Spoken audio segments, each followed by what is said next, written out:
And now former Florida House Speaker Marco Rubio is here. He's in a knockdown, drag-out slugfest of his own for the United States Senate in his state. There are lots of issues to talk to Floridians about, but tonight there is a new one, the BP oil disaster. Marco Rubio joins us live. Before we get to the disaster, these election nights are exciting, aren't they? Or maybe they aren't for you. Well, they give you butterflies. You know, you're next. You know, I'm going to be one of these nights where it'll be about our race in Florida. So, but it's an exciting thing to watch, obviously, for these candidates across the country. It's an exciting election year with so much at stake. Which one are you watching tonight, most of all? You know, I think they're all very interesting. Obviously, everyone watches the governor's race in South Carolina, and of course, everyone's interested to see what happens out in California with the Senate race and the Nevada Senate race. I grew up in Las Vegas for a part of my life, so I still have deep ties to that community in Las Vegas and across the state, so we watch all of those races. All right, the big news tonight, President Obama says he's going down to Florida. Florida is beginning to get threatened by this oil slick. Yeah, we're worried about that, and unfortunately that it's happened. It's an ecological and economic disaster, and you would hope that the number one priority of the federal government, and quite frankly I fear that it has not been,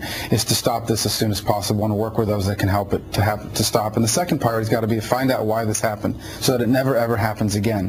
Whoever's responsible for this has to pay for the cleanup. They have to pay for the economic damages that they've created.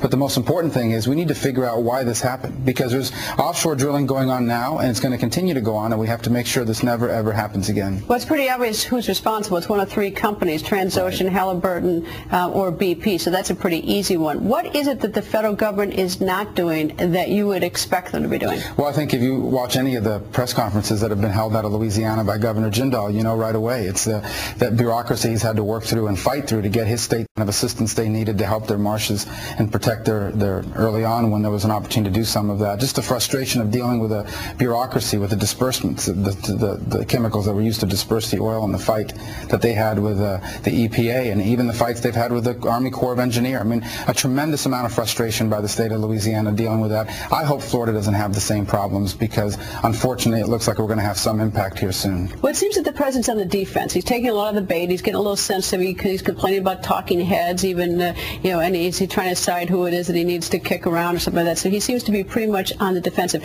Are you critical of the way he's handled this far? And if so, what would you have wanted him to do precisely? Well, I think in the early days of this catastrophe, it wasn't dealt with that way. You look at the first 72 hours, the first week of when this happened, you wish the administration had been a lot more assertive about what exactly was going on. It really took about a week before there was a kind of a real and growing understanding of how bad this problem really was.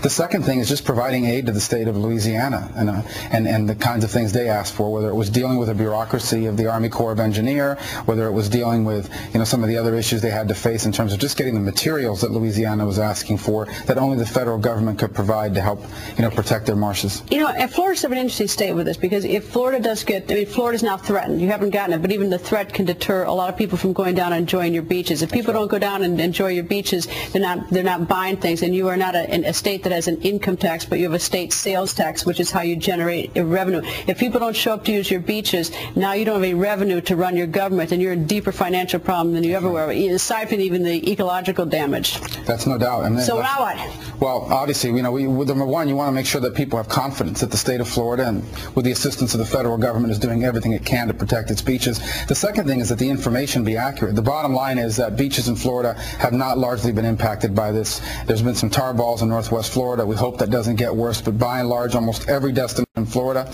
is open for business. That means fishing, that means our beaches, and luckily we're still seeing tourists coming, and they should come. Florida's a great place to be in the summer. Well, it's sort of interesting, though, because, you know, it's when we sort of sort this out, figure out, you know, how much damage. Let's say it's only BP that pays the damages, not the other two companies, but we try to figure out how much. It's obvious for, you know, if they've destroyed fishing in Louisiana and hurt the animals, that's a pretty obvious one. But it's sort of the cost when it goes deeper along, people not going to a beach, and so people not coming from the north, and so that Florida is, you know, is hurt economically without a direct cost. It's sort of hard to collect from BP. It's hard to measure. It's hard to measure. It is hard to measure because it has a trickle effect. It's also tourism. A lot of the tourism that comes for fishing, for example, the fishermen in Destin, Florida, and other places in northwest Florida already saw sharp declines in reservations just because of the news that we were watching. And so it is hard to measure. There's no doubt about it. Look, this is a very unfortunate situation, and we've got to deal with this. We've got to figure out why it happened so that it never, ever happens again. All right. How's your slugfest with Governor Christ? Well, we've got a three-way race now. You know, it's Governor Christ Chris has decided to abandon the Republican Party, although he said he would not in this very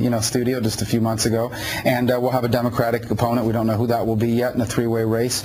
But one thing hasn't changed. I'm the only one running in Florida that will stand up to the Obama agenda and offer a clear alternative. But with having Governor Chris running as an independent, though, how does it change your strategy? It doesn't. I know what I stand for. It's the reason why I got in this race. But it divides your party a little bit. I mean, it should probably, it may steal some of your votes. I actually think it unites our party. It now makes it very clear what most of us knew from the very beginning, and that is that in this race there was really only one candidate running as a Republican that would stand up to the Obama agenda and offer a clear alternative. And now it's clearer because Charlie Crist has abandoned the Republican Party. The truth is that the majority of Floridians do not support the growth in the debt that this administration is ushering in. The majority of Floridians believe that the world will be a safer place if America is the strongest country in the world. They want a strong, consistent, genuine voice in the U.S. Senate that will say that. I'm the only one in this race that will. So right now it's me against two guys that will support the Obama agenda. Having fun? I am. Some days are more fun than others. You're tired? No. Some days are more fun than others. And but generally speaking, I've been blessed with the opportunity to travel the state and talk about issues I care about deeply. I think this is the most exceptional society in all of human history. I want to make sure that's the country my kids get to grow up in. All right, let me do something dirty. Will you join us election night? Which election night? This coming election night, November? August 24 or November. Yeah, absolutely. Okay, now we've booked you, so now you got to show up. We've booked you. Thank you. Thank you. That's a dirty trick you're doing it on the air. I'd love to be it. Thank you very much, and we'll be watching. Thank you.